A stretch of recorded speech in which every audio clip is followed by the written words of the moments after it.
All right, so I'm going bike riding this evening. I've been riding now for a little bit, but I was talking on the phone, so I haven't been recording. But always wear your helmet. I see people riding, especially guys, man, riding without a helmet. Why? Because we're a guy. You know, we don't have heads that break.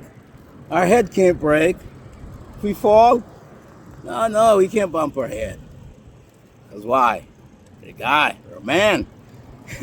Anyway, wear a helmet. All right, so I've been riding now for a good 20 minutes or so. I don't want to spend too long out here. This is my exercise for the day. Um, this is not the 8 mile ride.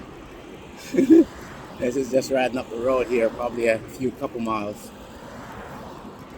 And chit chat on the phone. Usually I listen to my scripture verses or play some music. But I was talking on the phone earlier for a little while, so now I'm recording. I'm riding along Blue Trace. My phone won't tilt anymore. Along Big Blue Trace here in Wellington, Florida. And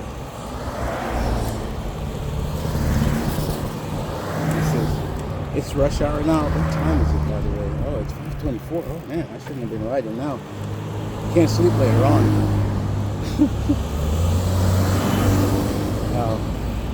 I'm just gonna turn around and go back home.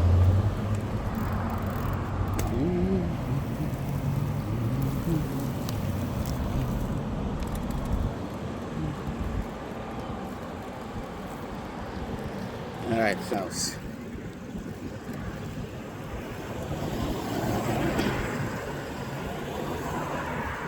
yeah, usually I don't like to exercise after 5. My exercise should be done before 5 o'clock. Otherwise, I'm wired for the rest of the evening and the night. And when bedtime comes, I'm still wired and can't fall asleep till like 1 or 2 in the morning. And then I'm up at 5. So, you know, I usually like to exercise earlier. But weird. I'm weird, but it's all right.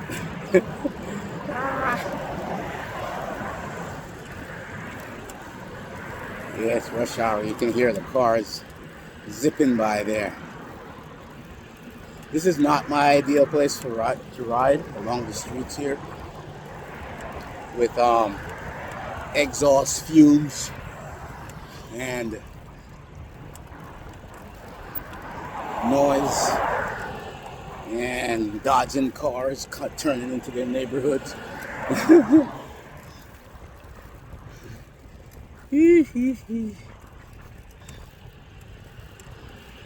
But it's a nice breezy evening. The sun is out. The weather this time of the year is just so nice.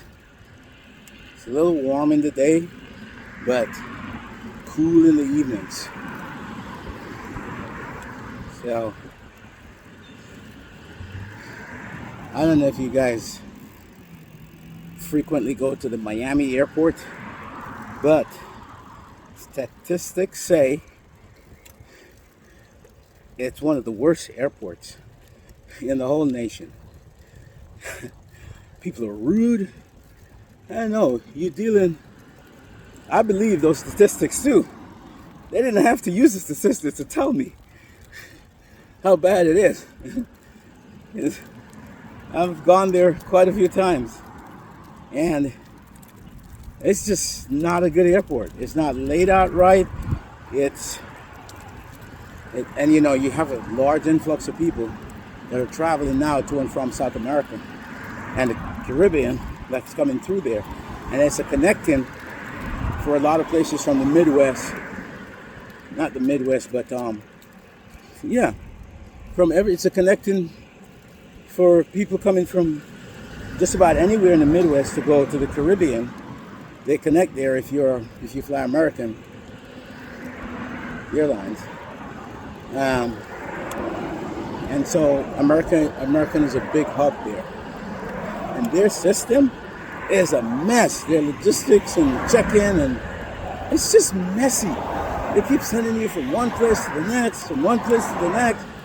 They don't have things streamlined at all. And they occupy almost all of the first floor of that the check-in place down at the Miami airport. Almost all of it. It looks like probably 3/4 of it. And everybody knows that the culture in Miami is Caribbeans and Latin American. Those are the people you have working in the airport. And they're rude. I'm telling you, they're rude. the Spanish culture in Miami, very rude.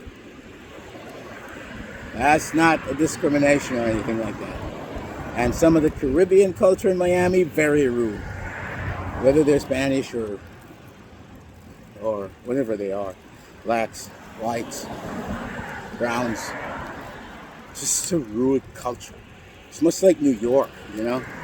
But what I heard is that JFK Airport in New York has one of the best ratings. It's one of, in fact, I was reading Travel and Leisure, and I think they got the best airport for this year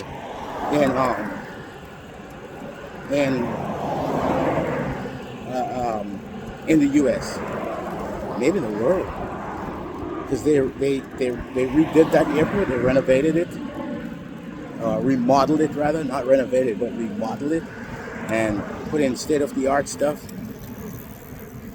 And it's a really good airport now, JFK. I went to LA late last year, and that airport is really good, really nice airport. And surprisingly, the people are very courteous. Yeah. So, you know, Miami, LA, New York. Miami needs some work, I'm telling you, on both the building and the people.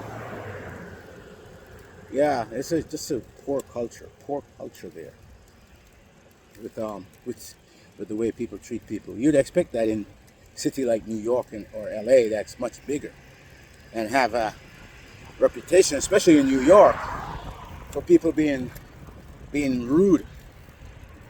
But I haven't been to JFK recently, but I heard but if they got top airport, then they have to be doing most things right. Can't be as bad as Miami, because Miami's at the bottom of the list. Yeah. Oh, I tell you.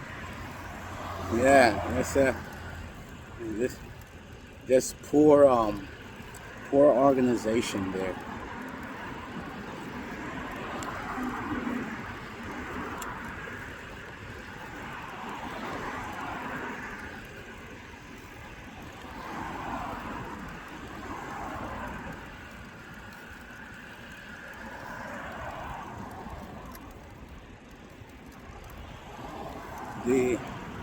Most airports you go to, where they have a lot of traffic that you have to navigate through to go to get to check-in,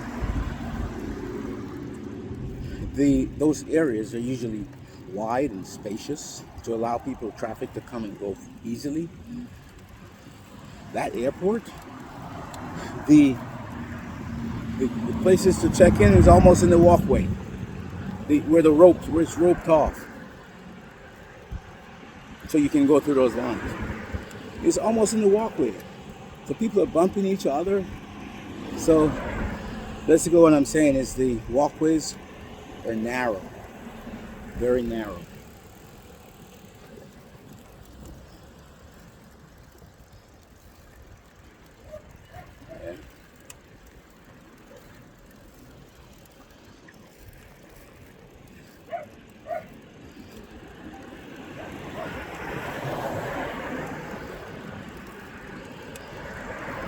Yeah, so they, that I said to my wife, I said, I think they just need to abandon this airport and go somewhere else and build a new one that's up to date, that meets catches up to the 21st century. Just go build a new one.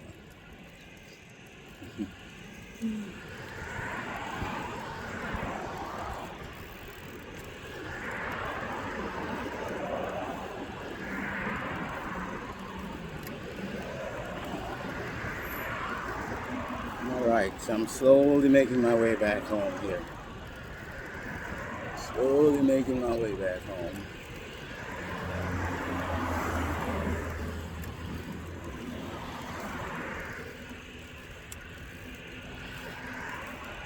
I should have done this at like 3 o'clock in the afternoon. There weren't so many cars, and it was earlier. I'm gonna be surprised to see whether I can sleep tonight. And I'm gonna unwind enough to sleep.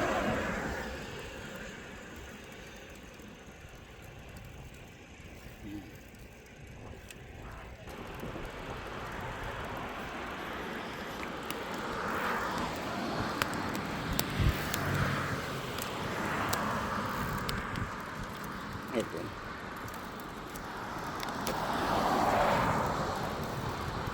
Alright, so you get to see what I'm seeing. Instead of just staring at me.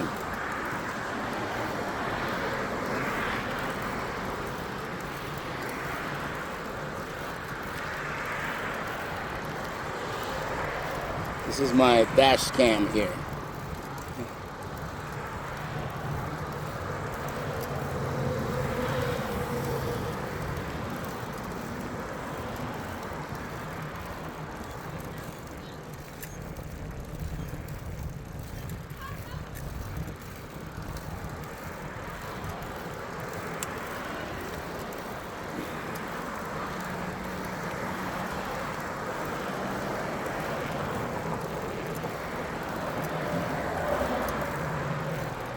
So the message this Sunday was love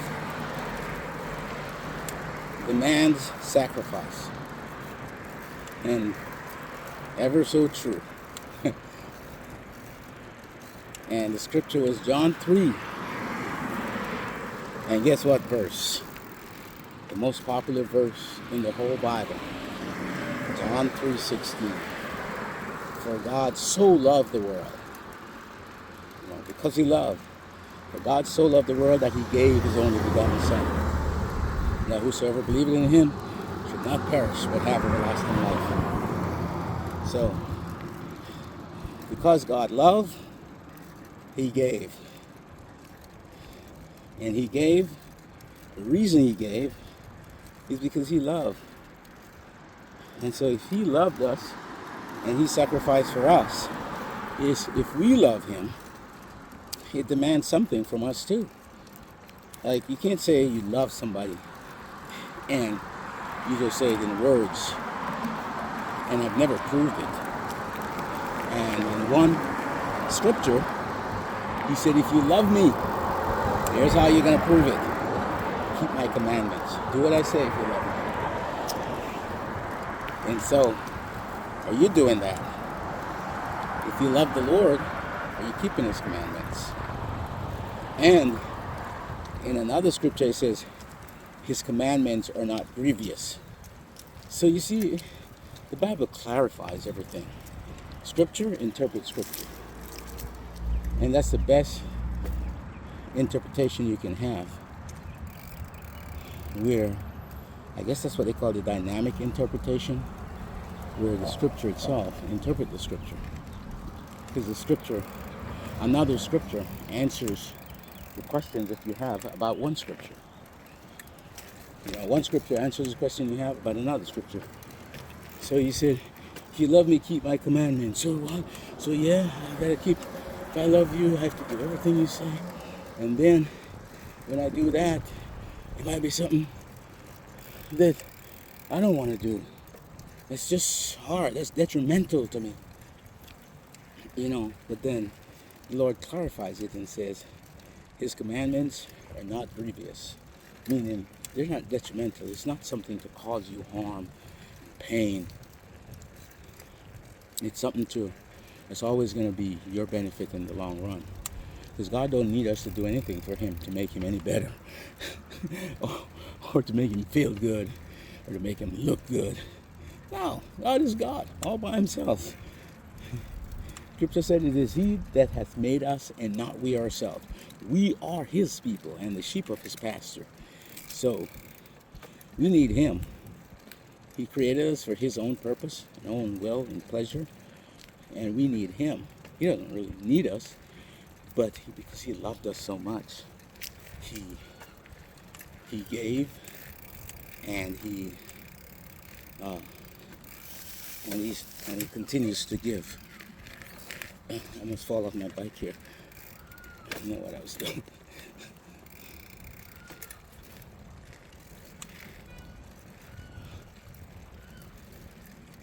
Yes.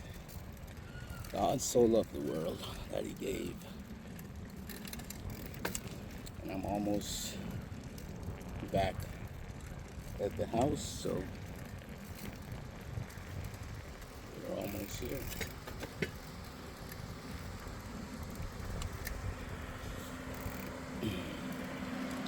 Amazon delivers.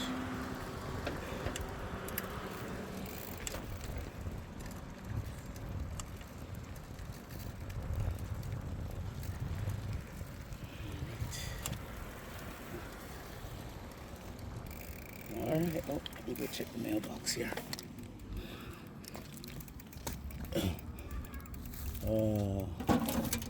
The mail didn't come yet? Or maybe, I don't see Jasmine's car, so she didn't take up the mail. So the mail didn't come yet, it's almost 6 o'clock. Usually they come around between 4 and 5, but you know, it's the USPS, what do you know?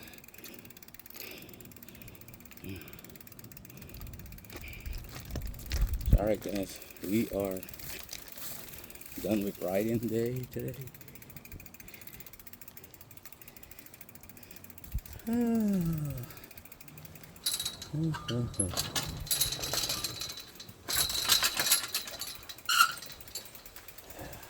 Fix this gate, it's so noisy.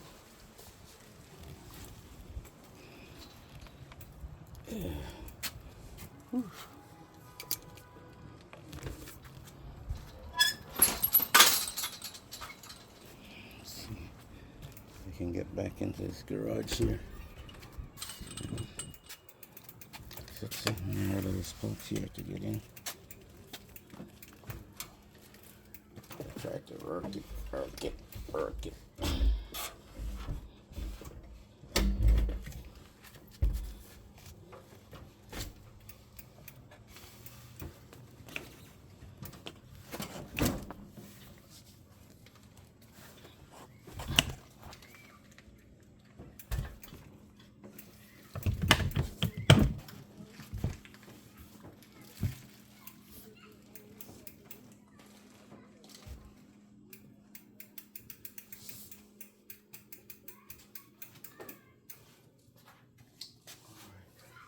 Come on.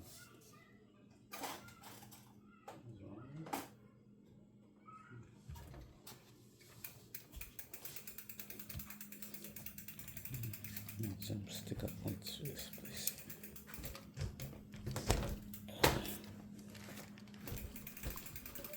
Okay, we are back.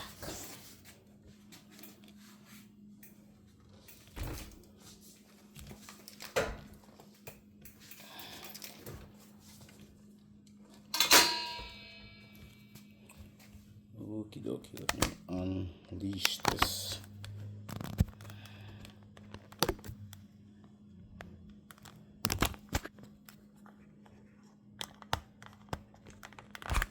I have these little rubber things that grab the phone. So they're really good. I bought them a while back, probably about 3 years now, and they still work pretty good. You just grab the phone, you just put them in this. You put it in this holder here. You put the phone in this holder, and then these rubber things, you just stretch them around the edge of the phone, like that, and you have them down here too. It really worked pretty good. Oh, take off this helmet.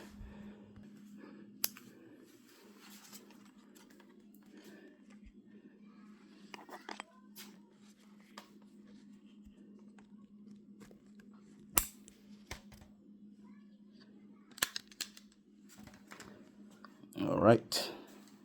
So if you have to fix my bike back, if you take a ride and use my helmet and my sunglasses, you get, that's how I keep them all the time, right there.